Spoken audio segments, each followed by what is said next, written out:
Guys, welcome back. നമുക്കൊരു get ready with me ആയാലോ?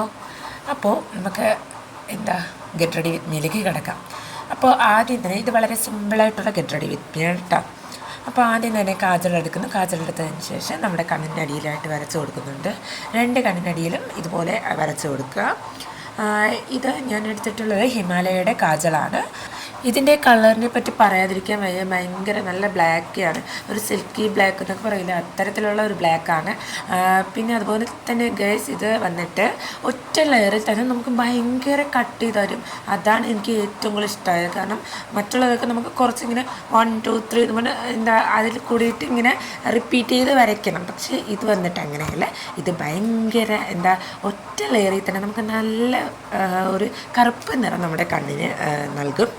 പിന്നെ വന്നിട്ട് നമ്മുടെ സ്കൂൾ കാലം മുതലുള്ള നമ്മുടെയൊക്കെ ഓരോരുത്തരുടെ കയ്യിലും ഉണ്ടായിരുന്നതായിരിക്കും നമ്മുടെ ഈ ഡാസ്ലറിൻ്റെ ഐലൈനർ. അപ്പോൾ ആ ഐലൈനർ എഴുതുന്നുണ്ട്. നമുക്ക് എത്രയൊക്കെ പുതിയ പുതിയ പ്രൊഡക്റ്റുകൾ വന്നെന്ന് പറഞ്ഞാലും നമ്മുടെ ഫേവറേറ്റ് ആയിട്ടുള്ള കുറച്ച് കാര്യങ്ങൾ കാണുമല്ലേ, നമ്മൾ പണ്ട് മുതലേ ഉപയോഗിച്ച് വന്നിട്ടുള്ള കുറച്ച് കാര്യങ്ങൾ. അതുപോലെയുള്ള ഒന്നാണ് ഈ ഡാസ്ലറിൻ്റെ ഐടെക്സിൻ്റെ ഐലൈനർ എന്ന് പറയുന്നത്. കാരണം ഞാനൊക്കെ സ്കൂളിൽ പഠിച്ചിരുന്ന കാലം മുതലേ ഇത് തന്നെയാണ് യൂസ് ചെയ്യുന്നത്. സ്റ്റിൽ ഇപ്പോഴും മറ്റുള്ളതൊക്കെ നമ്മൾ യൂസ് ആക്കാറുണ്ട്. എന്നാലും കുറച്ചും കൂടി ഒരു നമുക്ക് നമ്മുടെ ഒരു പ്രിയപ്പെട്ടത് അല്ലെങ്കിൽ നമുക്ക് ഏറ്റവും ഫേവറേറ്റ് ആയിട്ടുള്ള ഒരു സാധനം എന്ന് പറയുന്നത് ഇത് തന്നെയാണ്. അപ്പോൾ പറഞ്ഞു വന്നതിലേക്ക് നമുക്ക് കിടക്കാം. നമ്മുടെ ഗെറ്റ് റെഡി വിത്ത് മീ മാറിപ്പോയി.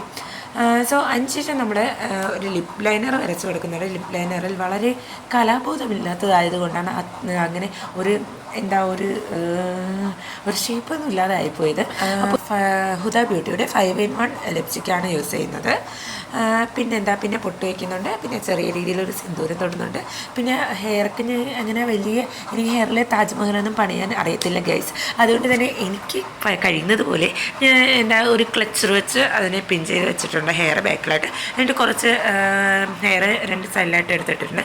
പിന്നെ ഞാനൊരു കമ്മലും കൂടെ ഇട്ട് എൻ്റെ ഗെറ്റ് റെഡി വിത്ത് മീ അവസാനിപ്പിക്കുകയാണ് ഗൈസ്. Bye bye.